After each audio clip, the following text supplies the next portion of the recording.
Good afternoon, everyone. Let me introduce myself first to you. I am Santosh Gokhe, faculty B School Info Cell at CH EdgeMakers. As a B School Info Cell faculty, I used to interact with the students and parents for exam and institute related information. Generally, I used to counsel, I used to guide them what exam, what course, what institute they should opt, right? In the current scenario where the COVID-19 pandemic has had a major impact on education, I come across many questions related to future and planning of undergraduate education from parents as well as from students. So we have invited Dr. Rohit Singh, Dean, Oro University, to have a webinar on how you can plan your education in this tough time. Let me first introduce Dr. Rohit Singh sir to you. Dr. Rohit Singh is Professor and Dean Academics at Oro University and has a technical experience of more than 17 years. Before joining the institute, Dr. Singh worked with the GD Goenka University, Gurgaon and the School of Management Science, Varanasi as a reader. He has to his credit a PhD in Advertising Management from University of Allahabad and Master's Diploma in Business Administration and PG degree in Commerce with specialization in Marketing from Banaras Hindu University. He has the distinction of clearing both UGC NET and UP SLET in Commerce. His area of interest is marketing with special emphasis on advertising and branding. A research at Harvard, Dr. Singh has published nearly 20 papers and articles in various international and national journals, contributed chapters in various books. Dr. Singh also conducted a few MDPs for the Ministry of MSME as well as for agribusiness and agri-clinic centers for the Government of India. He is an avid reader and is keenly aware of new and emerging issues in marketing and branding. His commitment and hard work have brought him many laurels in his journey of academic excellence. Let me invite Dr. Singh. Hello, sir. Hi, Santoji. Yeah. Sir, before you start, let me just have a few questions with you, which generally I am getting from parents and students at this point of time. First of all is which course is best otherwise, a commerce course or a management course in graduation? That means a student should go for a BCom or a management degree. And after what are the career options available for commerce or management graduate after their graduation?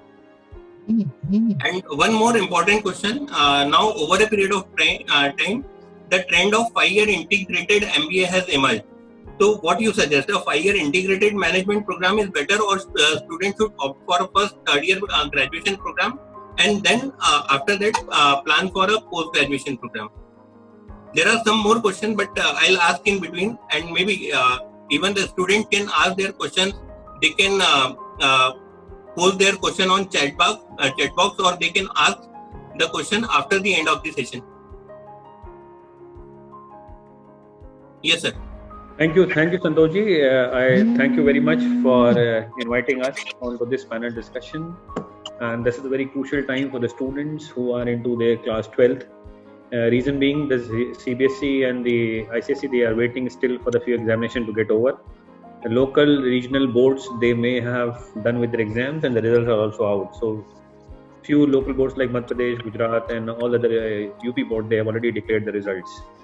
Now, this is a very important point of time in the life of a student, because a lot of students who are onto the verge of deciding upon the careers, depending upon which program, which college, which institutions to go, there are certain few questions which a student has to ask before they decide where they want to go. And as you are in counseling, you must be seeing a student at this point of time is little bit, standing at the crossroad, very confused, not able to identify what is going to happen. And too many things have been discussed about this COVID, and it is saying the new normal will be going to be the online learning, and the student has to be having a homeschooling and all those things. These are not new phenomena. It was there. Online learning was into focus, but yes, because of the offline classes, face-to-face interaction, universities and institutions were not giving importance to these online classes. But thanks to COVID, that faculty like us has even realized that it is not going to be what you call order of the day, and it is going to be the new normal where we have to resort to online teaching learning. Coming back to the questions and the observations which you have, I want to start like this. There's a story of Alice in the Wonderland, and it is said there was a cat going in a park, sitting on a tree, and there's a chair going in a park, and she asked that, where do you want to go? And the response was, I don't know. And then came the reply, if you don't know, then you take any road, it will lead you there. So the life of a student who has not prepared their career plan, it is something like that. But typically, if you see the scenario with the students who are into their class 11th or 12th, they take it as a year-wise scenario. Okay, fine, let me complete my 11th, let me score 95%. Once I go in class 12, then I will take a call. Once they get into class 12, they focus on board exams. And there's a notion that if you don't perform in board exam, well, there's a possibility your career is going to hamper because good institution will not allow you admissions. And then students start focusing on their class 12. But they forgot that immediately after class 12, they have to land up into a career choice which is going to affect their next 30 years. So these 2-3 years, they are very crucial.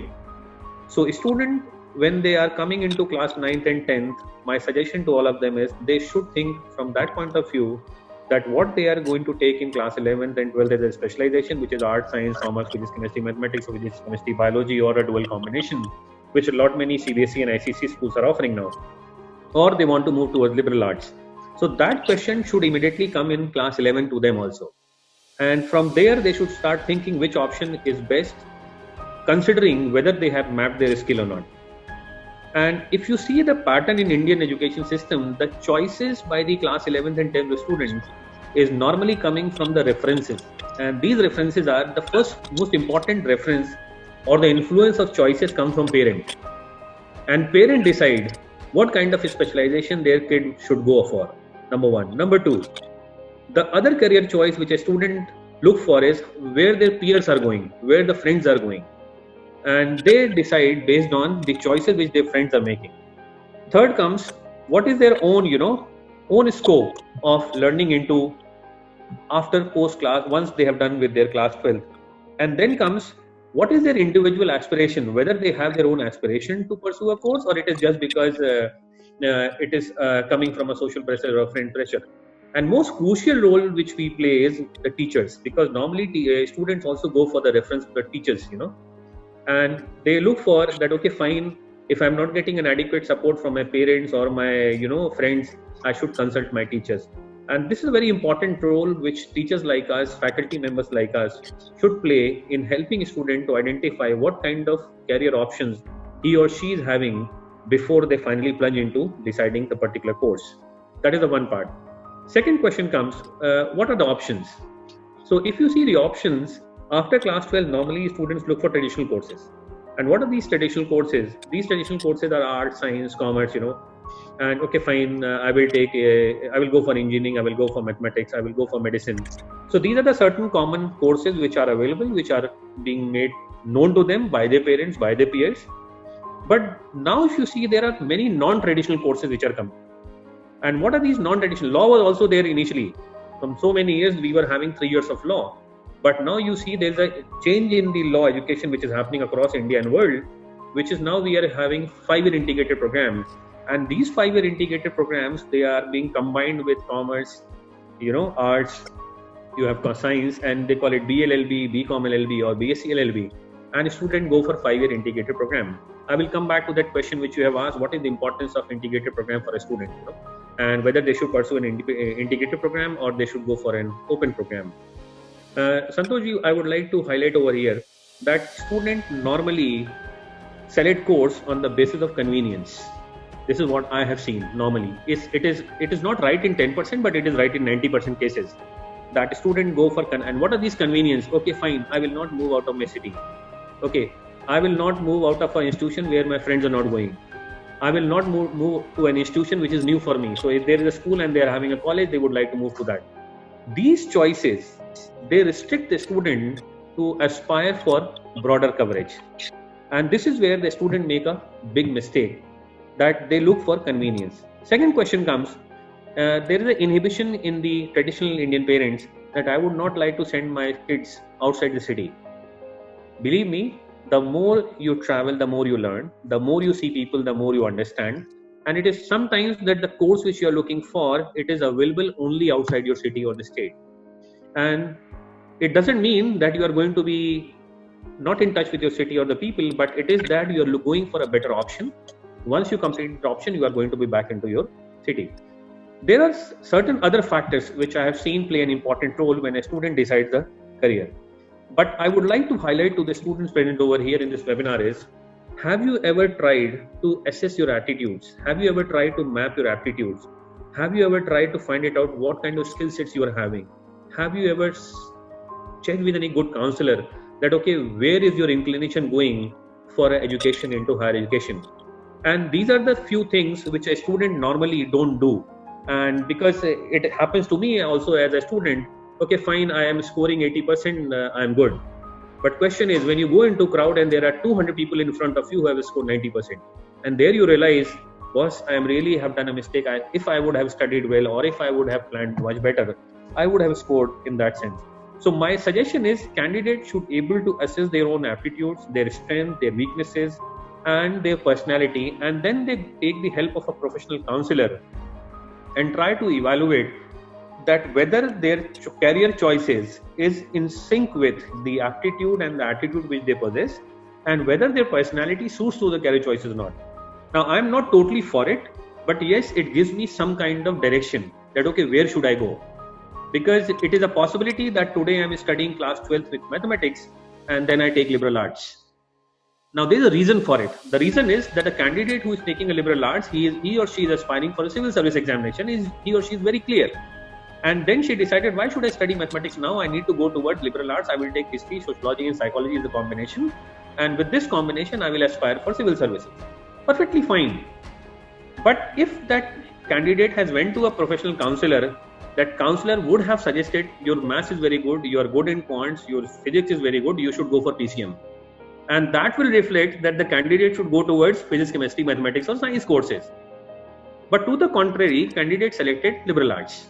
And like this, there are many examples. So my suggestion to the student is, when you are making those career choices, I would suggest you should create that career path where you are able to put your strength, weaknesses, aptitude, skills, knowledge, and then accordingly you decide which program you want to go. Now, in our career span, in our teaching process, we also identify whether the candidate is academically oriented or not.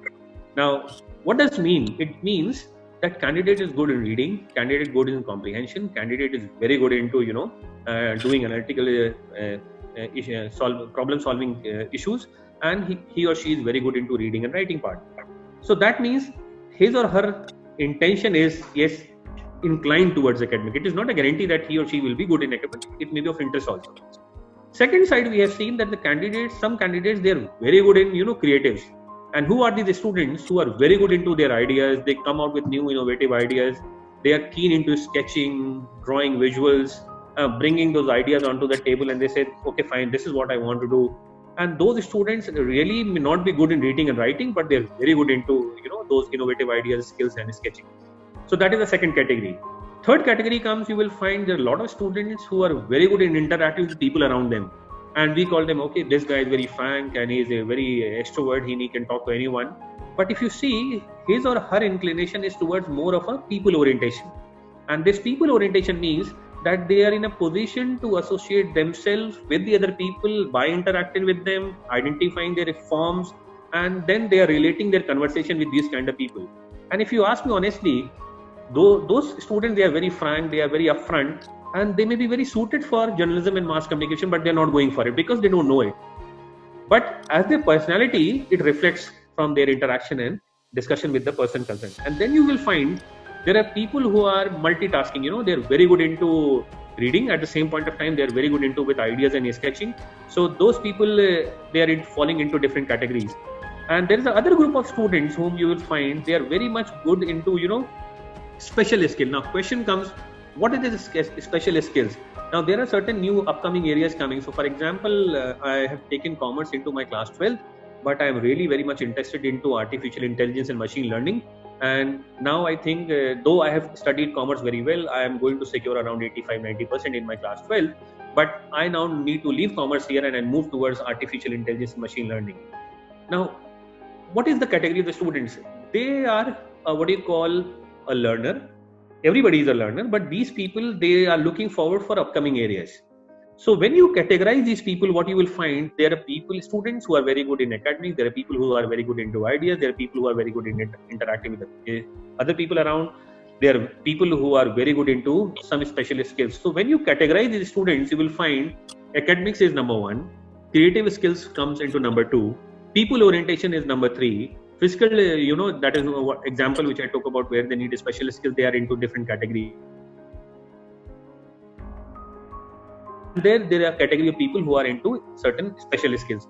So these things a student has to identify when they are into their class 11th and 12th. And the general mistake which Santosh ji, a lot of students do is they are not in a position to map all these things. And I thank you very much for organizing this webinar. This will help the student to understand that it is always that better that if you think of also taking a detour and you're looking towards the new options. Because when I take commerce, then okay, fine, I will become chartered accountant. Next question. So if I don't become a chartered accountant, what will happen to me? Fine, I will do MBA. Okay, fine. I landed up into an institution doing an MBA. Of late, I identified, no, I'm not good into, doing a job. I will start my own business. So why not that candidate have studied entrepreneurship at the very initial stage? So that will happen when the students are in a position to map these skill sets and their orientation towards academic. As a student, I have also made a mistake that yes, my orientation was towards commerce. I would have done better in liberal arts. I would have moved to the different other streams, but I have never looked up to it because I have been told, okay, fine, whatever specialization you are taking your graduation, it should move on. But now what you will see, a lot of students, they are moving towards cross-discipline. And what is this cross-discipline? And of late, University Grants Commission has also come with a rule that the students can take choice-based credit system. So if I'm a student of law, I can study some papers in IT also. If I'm a student of IT, I can study few papers of hospitality also. If I'm a student of hospitality, I can study few papers in management also. This cross-discipline is really creating avenues for the student to identify where they can move. And this is the right time where the students into their class 11th and 12th must identify that what are the possibilities which they move. So traditionally, we have engineering, we have medicine, we have science, we have commerce, we have art. Of late, a lot of students, they are moving towards specialization within management. Now, what are these specialization within management? Many students, they are looking towards business analytics as an important stream of specialization. There are many students who have taken law, but they want to enter into the management of the big corporate houses, so they are looking for corporate law as an option. Many students who have taken law, which is again a non-traditional course, non-traditional profession course, but with law, they want to move into, cyber law. And from there, they want to move into the information technology industry. So these are the combination which a lot of students now they are getting into. Question comes that if I take law, do I have option to move into different streams? Yes, of course, we have an option. But the question is, have I seen those options with me? And whether I have checked, am I good in it, in exploring those options and whether I should go for it? So these are the basic homework, Santoshji, which a student has to do and need to find it out whether they are suitable for those courses or not. I have one caveat over here. At the outset, at the start, I may find there are certain skills which I am not having with me. But there's a possibility that during the course of the program, during the course of the study, I will enhance my skill and I will have those skills with me. So what I suggest is, there's a possibility when you are mapping it, you identify, okay, I don't have ABC. But it does not mean that I cannot do that course if I have an inclination and aspiration. I can do, and during that process, I will learn those skills in order to fit myself. So that is, I hope I'm answering those questions which you have initially put across to me. And relating to the question which you have asked for the integrated program, there's a very good example of an integrated program starting with, I remember IIM Indore was the first one which started with the 5-year integrated program. And yeah, Santoshji, you can unmute your mic because I'm not able to hear you. Okay. So the program in management, it's a 3-year program. Yeah. So what does parent think? I tell you the parent psychology over here. Okay, you are going for an integrated program. What happens if you are not able to study properly after 2 years? What will happen to you if you are not able to clear after 3-4 years? So my suggestion is, there is always a possibility of taking an exit path. And the student have to see whether at the end of 2nd or 3rd year, can you take that exit route and can you get a single degree? Because these integrated programs, they are a dual degree program. There's an exception with IIM Indore that they give only management degree.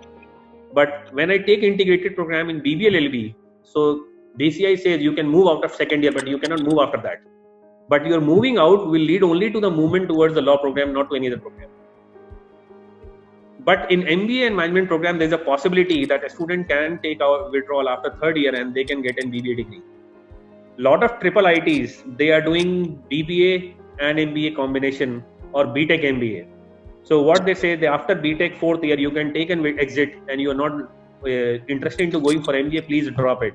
So there is a possibility a student has to find it out what is the combination they are looking for, because then you are trying to fix yourself, your energy, your skill sets for those 5 years.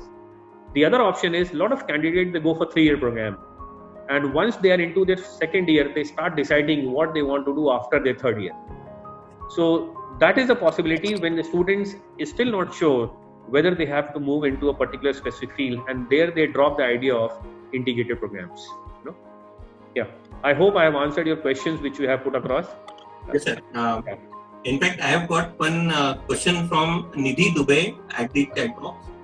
She wants to know the scope of BBA and MBA. Yeah. So can you please just elaborate this? So I have now scope of BBA and MBA. If you are doing BBA separately, no, and if you have thought that okay, fine, you will be doing BBA and after BBA you are going to do MBA. So what I've seen, there are a lot of students who go for BBA 3-year program because they have an interest into management education, and it is said that it is normally what you call, it is a phenomenon across world also. From where you are doing your undergrad BBA, you should not do your MBA from there.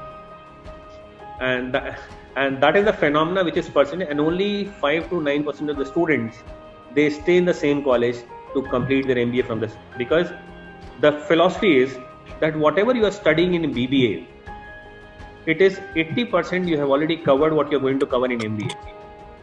Then the question comes, what new you are going to get?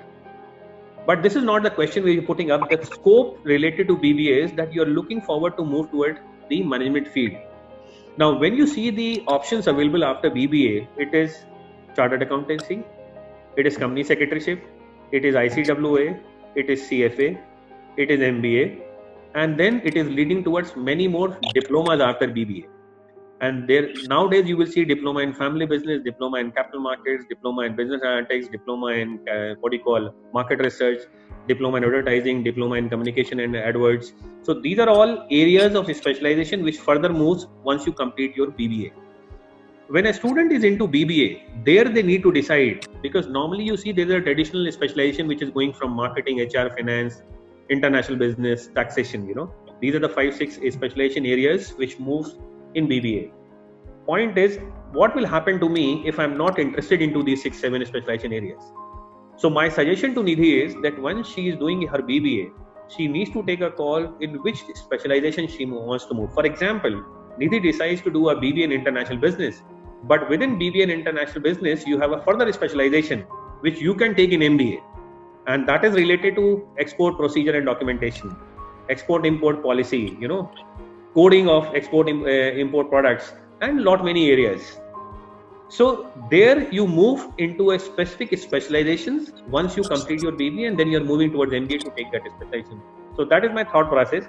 Second aspect is, a lot of students, they further go for higher studies. So once you do your MBA, and then you realize, I want to do 1-year masters in business analytics because now I want to move specifically. In MBA also, a lot of students, they want to move into risk and insurance. Now, this is very complicated in technical field. Not many students don't know about it.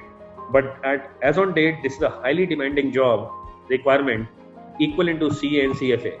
So students who do, insurance and risk management with their specialization in MBA, they have a huge demand. So all these insurance company, banking company who float policies, their policies are being framed by these students who have done their insurance and risk management.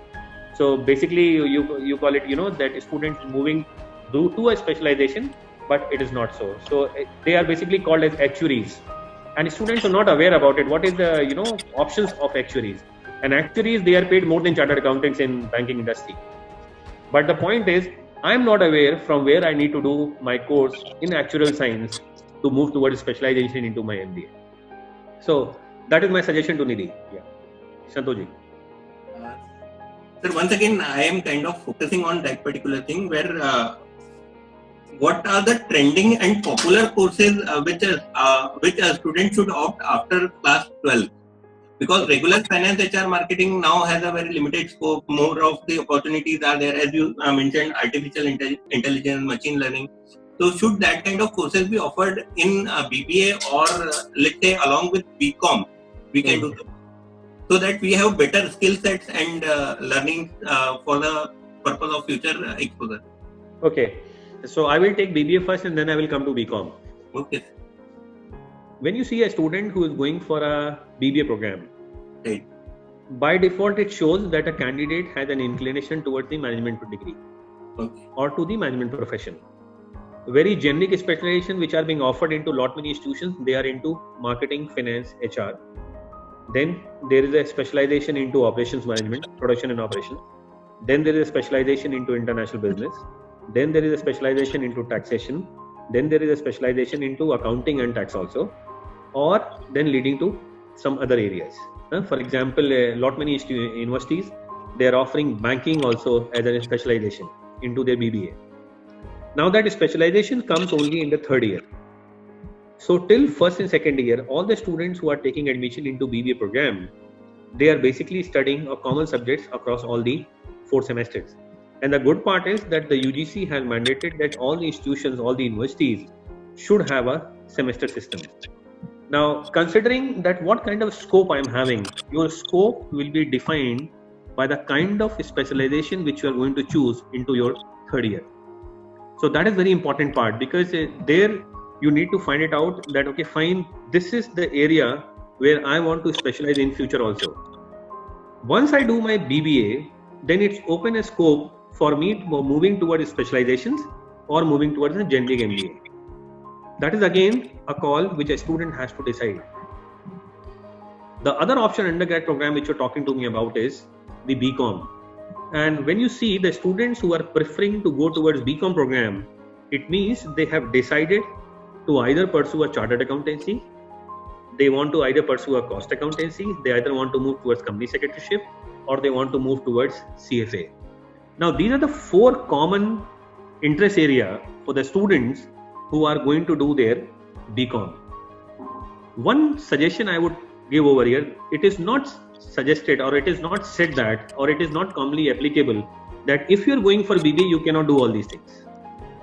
But the inclination of the student shows that if I am going for a BCom because subjects are common which are being taught in CA, CFA and ICWA and CS, therefore I prefer to study, much more in depth while going for my BCom.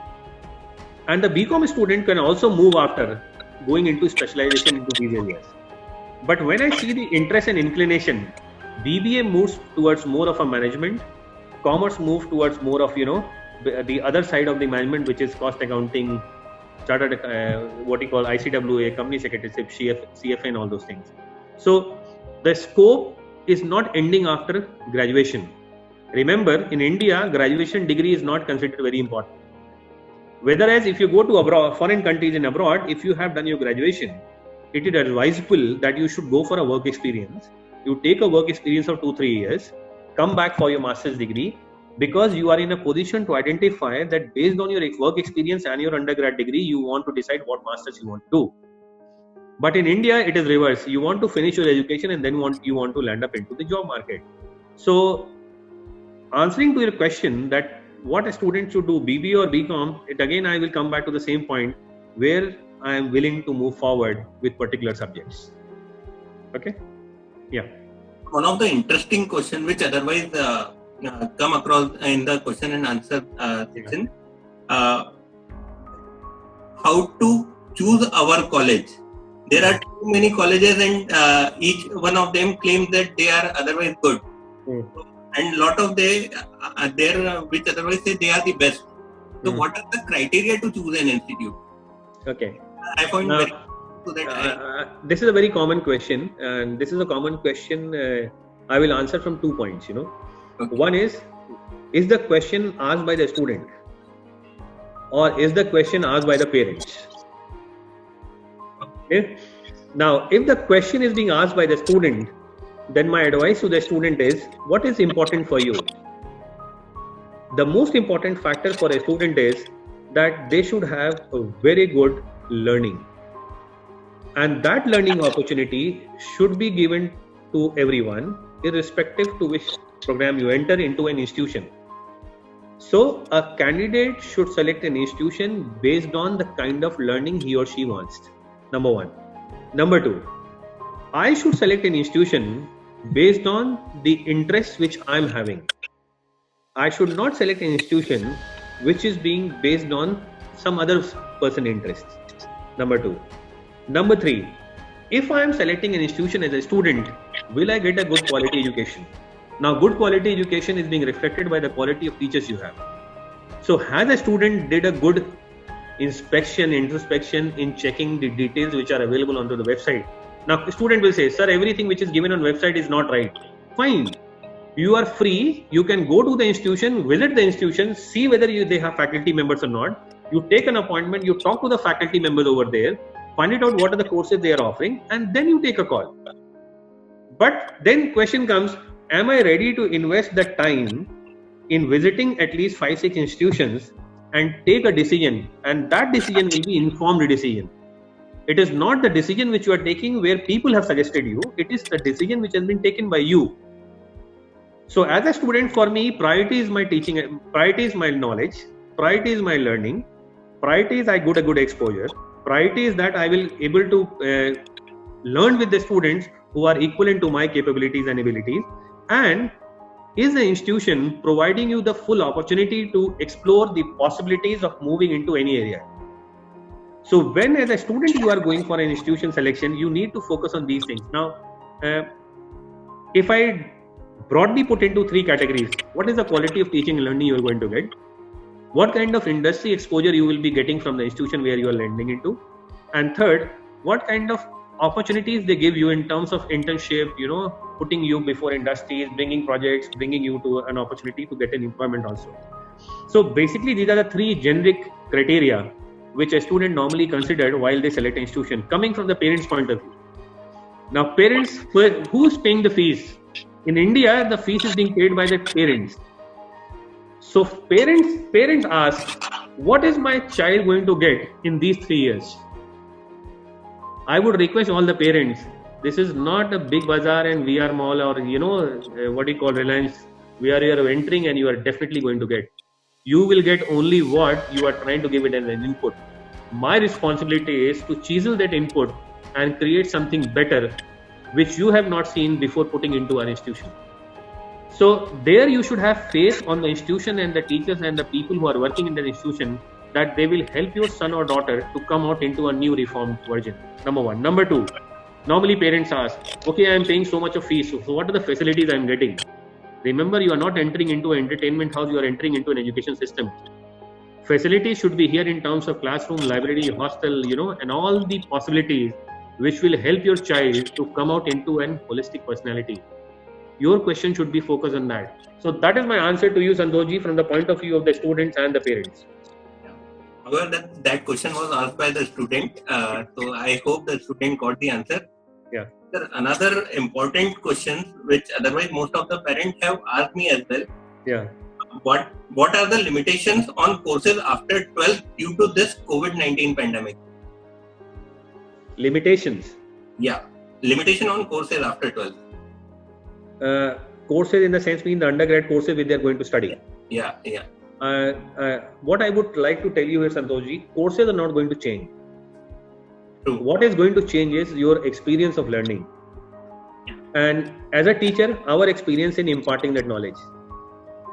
Now, what is going to happen is that it is all subject to the government directives which are going to come in next 1 month, whether we can open the university, and if we can open, then what are the ways and means in which we can open the university. What we are thinking, I can suggest you that we are thinking of putting the students into 2 shifts. We still feel that online learning can be embedded into the offline learning process. It cannot replace offline learning because India is still not mature enough in terms of infrastructure, in terms of mindset, that we can come with fully online education system. Number 1. Number 2, what we are thinking of that we can embed online education with the offline education. And earlier, if there were 10 classes happening in the offline version, now what will happen? 4 classes will be online, 6 classes will be offline. And I still feel that learning will happen when there is a one-to-one interaction happening between the teacher and the student. Now that is possible also on online, but still that touch and feel and the presence is being missed in online version. And what I have seen is with my students and the other students also, they are what you call physically present because we ask them to be present on the online classes. There's a possibility that mentally they are not aware, mentally they are not there in the class. And you can also claim that in the class also I may not be mentally there, fine. But the chances of recovery by paying specific individual attention into the classroom learning process, which is not possible into the online process. The only change which is going to come is that there is a possibility that the slight percentage of the total classroom teaching and learning will be converted into, online mode. So I hope, Santoshji, you got the answer. Huh?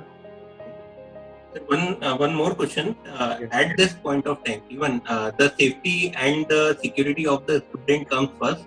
Mm-hmm. Even most of the parents are now looking forward to continue their undergraduate education of their children from their hometown, basically. Yeah. Because is in Indore, so they don't want to send him out for graduation at this point of time. Yeah. So how otherwise you are going to address this? So normally, if you see the question which you asked, how students should select an institution. So, and I have told that a lot of students, they look for facilities. So there are 3 important components when we are selecting an institution as a student. One is, no doubt, the quality of education which I am going to get. Number 2, what are the scope and opportunity for my extracurricular and activities, which will add value to my learning process. And third is, apart from these 2 things, is it possible for me to stay in the campus? And you cannot ignore the fact, Santoshji, that the on-campus life is much more beautiful and enriching as compared to the off-campus life, So what you can see is the students who are putting up on campus with the full facilities, staying on the campus, even interacting with the student after the normal class hours, and they not only discuss about academics, but they discuss many things beyond academics also. And that is very important in grooming the personality. So answering to the question which is raised by parents is that no doubt if you are looking forward to send your kids outside the city of Indore, then you should look for institutions which are having in-house residential facility, that is halls of residence or the hostels. And why that? Because I'm not talking about the paying guest or the students are being provided with the hostel accommodation in the city, but I'm saying the hostel facility is provided by the institution on campus. So that will be having a very different experience as compared to your day boarding. And normally in the education definition, it is whether you are a delegacy student, means you are a day boarder, or whether you are a boarder. And I would suggest, if you get an opportunity to study in an institution where you can stay within the institution, that will be really something meaningful and enriching for you, which you will never forget for the rest of your life, which you may not get by being a delegacy student. Yeah. One more interesting question which I got from a student. Yeah. Why we don't get job after BBA? I told you in India the irony is the undergrad degree is not being given importance, and the mindset is that okay, fine, if a student is coming into the market after their class, after their BBA or BCom, it means they are not good in studies. That is the perception. And the other way around is now there is a lot shift happening where students are saying that okay, fine, I will not go for master's program. I will land up into some small industry or a business organization where I will get a job, decent job. And decent job means where I will get a good exposure. Money is not a criteria at this point of time, but my criteria is to get an exposure and find it out where my interest lies. And believe me, and honestly, Santoshji, if a student walks into with full confidence, with having an adequate knowledge, company hire them. And they take it as a testing phase of their life where they work for 1 or 2 years. And then they identify whether they really want to into particular specialization or not. For example, there's a student who has done his BBA and he went into search for a job because he needs some money, obviously. But on the other hand, he said, sir, I need money because I want to pay the fees of my post-graduation on my own rather than my parent paying the fees. And then he landed up into, a shipping company where he was doing a job of an accountant and taking care for the tenders which are coming in. You'll be surprised to know, after his 1.5 years of job in the shipping company, he finally decided that he will do his MBA in maritime board, and then he started looking for universities which are offering MBA in maritime programming. Now, that is possible only because he worked into that industry. And he has seen that there is a vast opportunity in a scope where the students are not looking for that maritime jobs, but rather they are looking only for an MBA.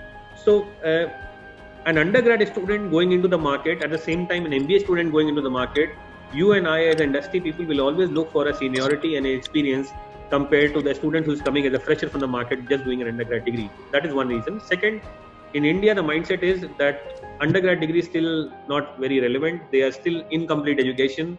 He has to do his master's, or he has to do some specialized course with which he can be taken into industry. So that is why people don't pay that much. But the trend is changing now. And very good example is Byju's. And if you see Byju's are hiring the sales trainee people into their organization who are even graduate. And you'll be surprised to know they are paying around 30 to 40,000 per month. And that comes to around 3,60,000 to 4,80,000 a year. And they keep them as a trainee for 6 months. No doubt it has a target oriented job. You have to bring at least 4 students every month or week to Byju's. After 6 months, they will immediately promote you to the sales development manager, and salary increases to 7 lakh rupees. Now, this is totally in contrast with the mindset is prevalent in India. So there is a change happening. A lot of startups are coming. Companies are also hiring people, who are having adequate skills. So that is my suggestion to the students. Just don't only focus on degree. Try to focus on what are the other allied areas where you can take an interest and equip yourself with the skill sets so that your range increases and people really see you as a value addition to their organization, and they can pay whatever you're asking for, rather than they are sitting on the driver's seat and they are demanding and challenging you with a limited scope. Sir, one more important question. I have this in chat box as well. Yeah. To study for interaction interview of good university institute, and how to do that? How do they select the student? Okay. So if you see the trend, so if I'm going for an undergrad degree, and suppose I'm going for a BBA program, so there are 2-3 very important components in the application form which normally Indian student misses.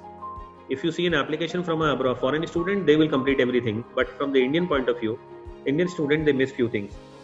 One is the statement of purpose.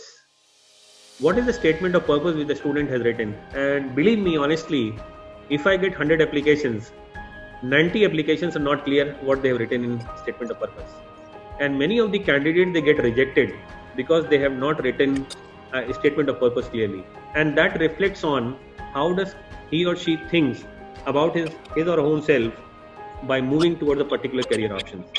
So my advice to the student is, try to focus and write a very good, articulated, focusing on your objectives and skills, a statement of purpose, number one. Number two, no doubt, we take into consideration the marks which you have scored in class 12.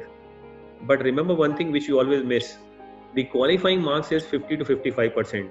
Whether you get 75%, whether you get 85%, you can still apply. Second criteria. Third criteria is that we normally enter into, in UG we take interviews or a written test. In PG we take group discussion, interview and written test, all these 3. So statement of purpose, your class 12th marks, your written test, your group discussion, and then your interview. These are the 5 sequential steps which normally a good institution always follow. And when we are into class 11th or 12th, we are never being told about the statement of purpose and the marks and the preparation which we need to enter into any good institution. So please focus on that you are having a very good statement of purpose, you score well in your class 12, but 55 is the qualifying marks, and then you score well into your entrance examination. The contrast which you will find is, suppose if I have taken commerce, so I am studying English, economics, accountancy, business organization and computer application or mathematics in my class 12, and then all of a sudden I am going for 5-year integrated program at IIM Indore, and I find in their entrance examination they're asking English, data interpretation, mathematics, and logical reasoning, which I have not studied in my 2 years. And then you think in those 2 months you will prepare well and you can qualify. That is a big mistake. So please, if you're looking for an entrance examinations, try to find it out what are the areas where they assess you into their examinations. And these 4-5 areas are very common across all the institutions, anywhere in India at least. Santoshji. Sir, one more question, which a student has asked, which are good college in Gujarat state? And in fact, I would like to add to this. Can you please just brief us about Auro University? Fine, I will brief that. But my counter question is, what is the parameter of being a good institution? So that only the student can. Yeah, no, fine. So I am saying, when you are looking for an institution, there are 2-3 very important factors. One is that education, no doubt, and I suggest education should be the priority. Number 1. Number 2, what are the allied areas where institutions are trying to help you and grow? And when I say allied area or ancillary areas, okay, fine, I have taken management, but yes, I want to excel into computational skills, I want to excel into sports, I want to excel into outreach activities, I want to excel into internship opportunities which are being provided to me. So you should look for whether the institutions are offering all these things or not, apart from your regular teaching and learning process. Third factor comes, what are the facilities offering? When I say facilities, it is not that good air-conditioned cafe, but yes, do you have classroom? Do you have sports facilities? Do you have hostels? Do you have auditoriums? Do you get opportunity for theaters? Do you get opportunity for music? Do you get opportunity to participate into competition? Do you get opportunity to participate into conferences? Do you get opportunity to participate into any workshops which being held outside the institutions? So all these things will help you to grow in a much more holistic manner rather than only going into a particular stream. And when I say I am a student of BBA, do I get an opportunity to participate into case study competition? Or does my institution organizes those case study competition? Do I get an opportunity to pass into this youth festival which institutions are organizing? Does my institution offer youth festival? All those areas, does the institution offers you an short-term internship opportunities for doing a live project or for doing an experiential project into any industrial organization? Does my institution take me to industrial houses for experience? So all these will add value to your learning process. Remember, it is your learning which is going to be important rather than that A4 sheet degree which you will get after 3 years. So sometimes the marks speak less rather than what you exhibit into your interaction in the interview board. So that is very important. So these are the few parameters which a student should consider while they select. Coming back to the question of what are the good institutions in Gujarat. Of late, Gujarat has come onto the education map very well. We have a top class management institution, that is the IIMs there, but it doesn't offer your undergrad program. We have NIDs, we have good triple ITs, we have ITs in Gujarat, and along with that there are good many private universities which are coming up into picture of late. And if I name few private universities, there are universities who are doing very good. The good brand name which exists, Nirma, there's a good brand name PDPU, there's a good brand name Karnavati University, and then at the same point of time we are also there in Gujarat market, Auro University. Auro University was established in the year 2011 and we are based on the teaching and philosophy of Sri Aurobindo the Mother. But a caveat here, we are not a religious institution, we are just focusing on the teaching philosophy. Many parents and students think like that, but it is not so. And what we are doing is we have embedded their teaching and learning philosophy into our curriculum, which says that there are 3 basic principles, and very important for the student to understand this. The first point says nothing can be taught. So if nothing can be taught, then why you are into an education system? Then it means everything can be learned. Second is, that mind needs to be consulted into the teaching learning process. So does the institution where you are looking forward to take admission always consult you that, okay, this is the course we are going to make. Do you think it is relevant for you and the industry? That we do into a review meeting with the students. That we take a regular feedback from the students. And third comes, that near to far. We start with what we know and then we move towards from known to unknown and come back to the known to known. So these are the few important philosophy which we follow. Oro University is having 8 schools as on date. We have a School of Business. We are offering undergrad program of BBA and BCom. We have master program of MBA. We have postgraduate diploma in family business and capital market. We also have BCom. We have a PhD program in management. Then we have School of Hospitality Management, which is very unique in own sense. Why? Because we have having a 4-year hospitality management program, and that 4-year program, 3rd year is compulsory internship opportunity, 6 months in Malaysia, France, and New Zealand, and 6 months compulsory internship in US. And all these internship of 1 year is being paid by the companies where you are working for, and all good known brands. You name any brand, we are having a collaboration with them because the university is being promoted by a group which is called as Oro Hotels, which is having a headquarters in Greenville, South Carolina, and they are having tie-up with around 42 hotels in US, and they help us in arranging those training opportunities. Then we have School of ITs, BSc IT, MSc IT. Then we have School of Law, where we have BB LLB and BLLB. We have Design, where we have interior design, communication design, furniture design, textile imprinting, and we are of late going to add gems and jewelry. And then we have School of Liberal Arts, where we have BA Liberal Arts, and we also have BA Liberal Arts Honors 4-year program, and we are offering PhD program in Liberal Arts. Then we have Bachelor in Journalism and Mass Communication, which is School of Journalism and Mass Communication, 3-year, 4-year, and 5-year integrated program with an option of taking an exit after 3-year, 4-year, or whatever way you want to go. And this year we are going to start with School of Sciences, and we are going to offer the regular sciences program, BSc program, along with certain additional specializations. So as on date, we are having around 8 schools with us, and we are having 3-4 centers running. So we have Center for Family Business, we have Center for Rural Studies, we have Center for Counseling and Wellbeing, and we like this Center for Indic Studies. So all these centers, they are also providing opportunity and scope for the students to move from their regular program. Santoshji, so this is what Oro is trying to see. And yes, we have MS University in Baroda. They are also very good. They are the oldest university in the state of Gujarat, which is a public university. One more question which I am getting from Nimesh Jain. Yeah. What subject after 12th will help the most to become an entrepreneur? And similar question for family business. Okay. Now I will tell you. I will start with the entrepreneur.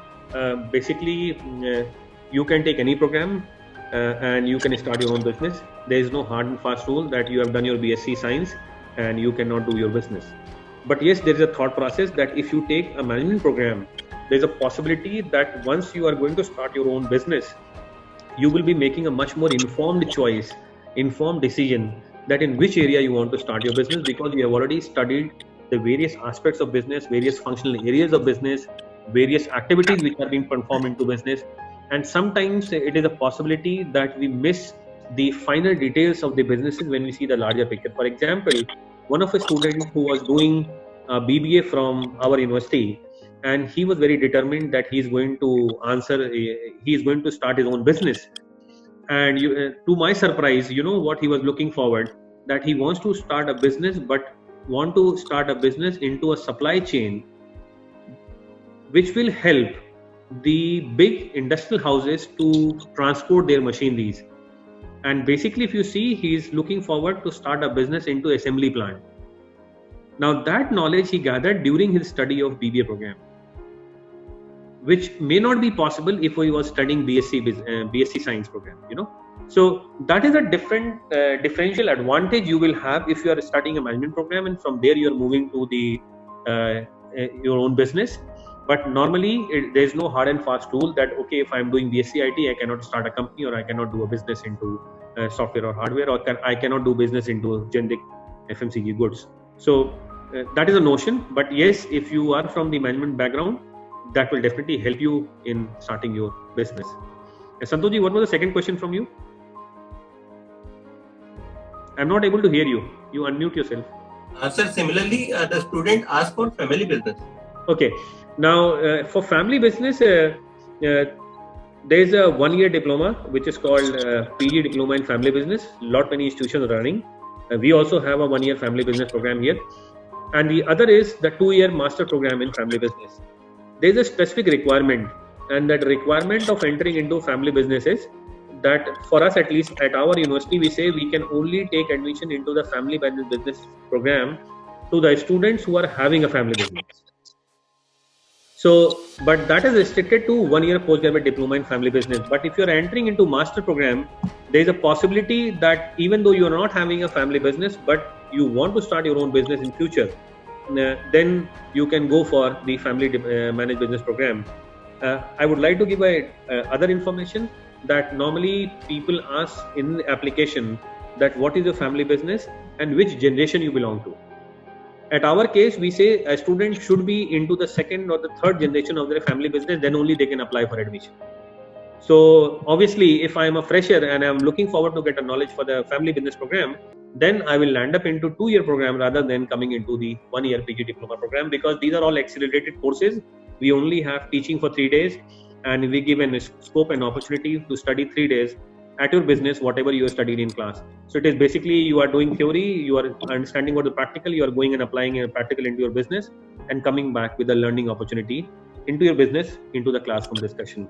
And this is normally the format which is being followed by all good institutions, even SP Jain, Narsee Monjee, they are all following the same pattern for the family business program. Yes. Sir, one more question which otherwise a student has asked, and since Oro is promoted by Oro Hotels, so I thought this is the right place to ask this particular question. Yeah. What is the scope of hotel management courses? So as I told you, we are having a very different hotel management program. If you see the general terminology or nomenclature of a hotel management program, they call it BSc in Hotel Catering Technology Management, BSc CTHM, they call it Bachelor in Catering Technology Hotel Management. We are into business of hospitality, and that is the difference we are trying to create. And because hotel does not only limited to food and restaurants, it is much more beyond that. So they involve operations, they also involve finance, they also involve marketing and many more other things, events. So our BSc hospitality program is of 4 years. 2 years candidate has to study in class, and we have Courtyard by Marriott in the campus.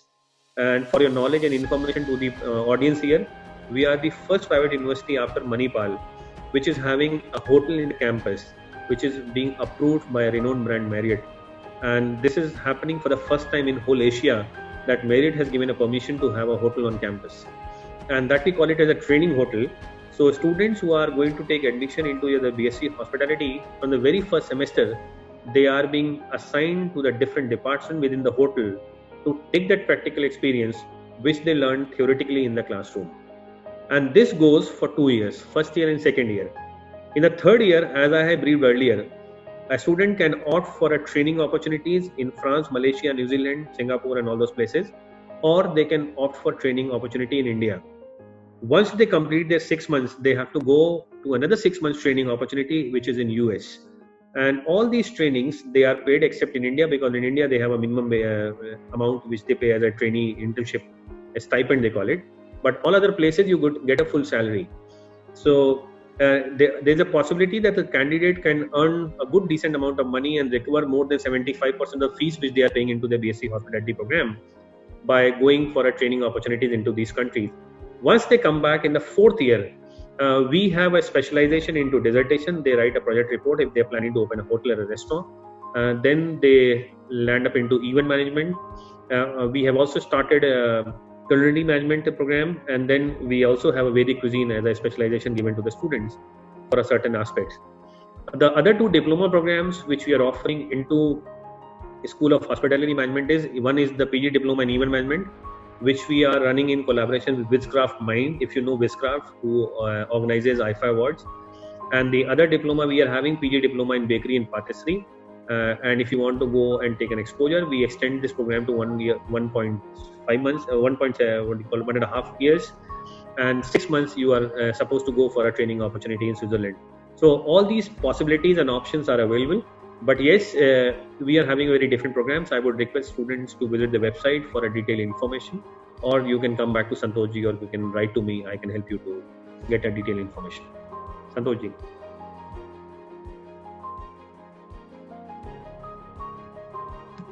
Santoshji, you're not audible. Please unmute. Yeah. Almost all questions of mine has been answered, but there are some more questions which are there, and we are running out of time. Still one very good question which is asked by Khushi Vishwakarma. Okay. Universities are better than private college or? Obviously, at any point of time. I give you an answer for this. The private standalone institutions, now there are exceptions. I would not like to name here, but there are exceptions who are running from the last 30-40 years as an institution only. They never thought of getting into a university. So my only example I will give here is Indian Institute of Foreign Trade, IFT, New Delhi. And till date, they have not decided to make it as a university, though there is a proposal, because it runs under the Ministry of Commerce, Government of India. And they are running very well. They are having their own specializations only into international business, and they are doing it. But they are sectoral, specific, specialized institutions. When you move towards university, there is a whole, what you call, plethora of opportunities and platter of courses which are being offered to you. And from there you can decide. The advantage which a university enjoys over and above the institution is that the resources which are at the disposal of the universities, they are far, far more as compared to the institutions. And there the university has an upper hand and they enjoy that leverage as compared to the private institution. So at any point of time, if you're looking for admissions into universities, they are having an upper hand as compared to the standalone private institution. But yes, there are good private, standalone institutions in India too. Yeah. Now, I am keeping this as an open house. There are 2-3 students who otherwise have good questions, so they can directly ask. Yeah. One, Nidhi Dubey. So Nidhi, please unmute your mic and ask the question. Nidhi, unmute your mic.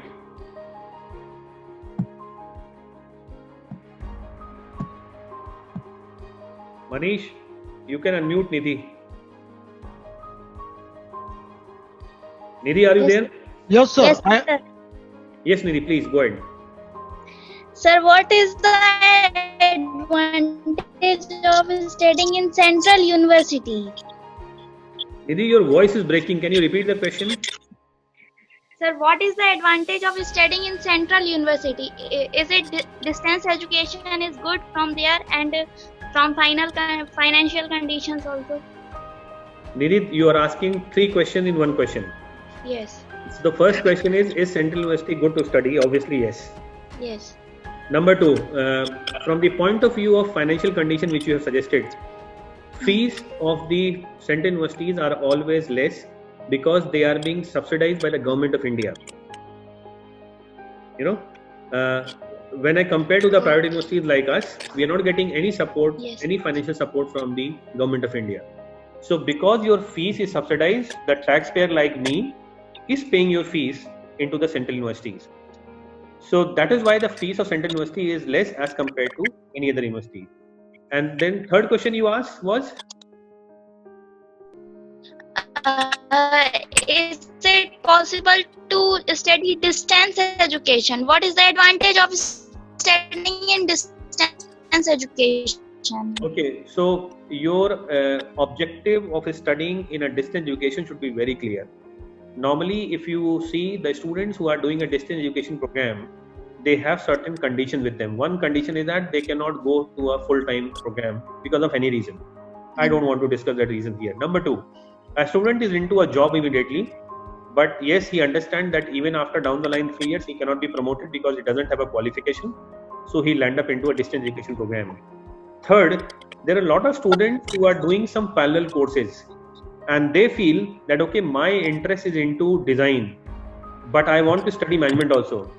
So they pursue a certificate or a diploma course in design and then they land up into a graduate degree program into distance learning education. So for example, Indira Gandhi National Open University, you can take a certificate course in Indore or anywhere where you are residing and you can study BBA from Indira Gandhi National Open University. So that is a possibility. So students who move on 2 boards together, normally they prefer that if the first 2 reasons are not there. Okay? Yes, Nate. Okay. Thank you, sir. Thank you. One more student, Ishita Agrawal. Ishita, are you there?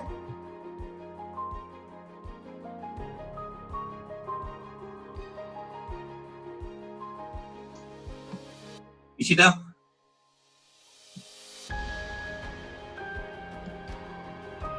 And sir, last, Mansi Jain.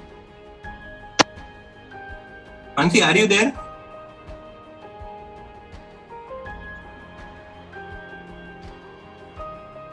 Shreya, unmute. Mansi. Yeah.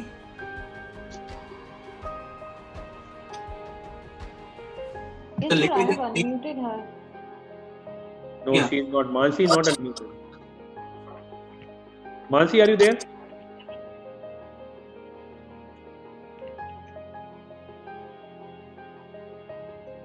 Ishita has asked, in today's scenario, almost most colleges prefer to take examination which include subjects like QA, VA, DILR.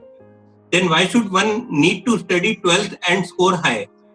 One can only study for 12th to get scores about 50-60% and just focus on the entrance exam. That is what I told you when you asked me a question that Yeah. what is important for an institution to look into. Remember one thing, if you're looking for a merit scholarship, then percentage plays an important role. Meaning, if I'm scoring 85%, 90%, it reflects on two things, that I'm good, very good in academics, and I'm showing that in future also I can perform well. Based on these results, you can get merit scholarship in institution, and that merit scholarship comes from range of 20% up to even 100%, 50%. Think of that you are landing up into an institution where you have to pay a fees of rupees 2 lakh and you are getting a 75% scholarship. So it means you are completing that course in 1.5 lakh as compared to 6 lakh. So that is the advantage of having good marks, number one. Number two, if you are preparing for competitive examinations, the other mind says that we need to have a minimum score which is 50%, 55% to at least fill a form. After that, it all depends upon what I am performing into my entrance examination, based upon which I will get admission. So that is my answer to your question, Ishita, that if you are doing well, there is no harm in getting good marks. It will definitely pay you in long term. It may not come in short term. And second is that yes, you can have 50-60% marks and you can still prepare for competitive examinations. Santoshi. A similar question by Arhan Jain.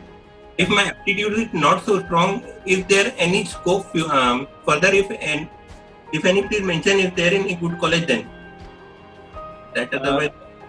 The criteria for admission is subject to what institutions are putting into place. So that is every institution, they have a different criteria for admission. I would request Arhan to please see their website and get into detail. But yes, if they are going to have an entrance examination, they will definitely ask some part of English reasoning, some part of quantitative, some part of data interpretation, some part of logical reasoning, some may ask general knowledge also. So these are the 5-6 areas where they assess you in terms of the entrance examination. But no doubt your class 12 will play an important role into getting admission based on the marks which you're going to score. So that is there always. Yeah. These are the largely major questions. However, I request students to connect to me if they have further queries related to admission and all. Yeah.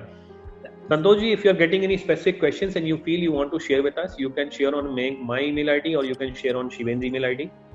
We will definitely get back to you with those answers, Yeah. Thank you, sir. Thanks a lot. And it was really a very wonderful session and I hope student gets a lot from it. Yeah. And if any of the student wants to connect, you can share a number and email ID. Sure. We would definitely like to give one-to-one answers if they wish to. Okay. Okay. Thank you. Thank you so much. Thank you so much.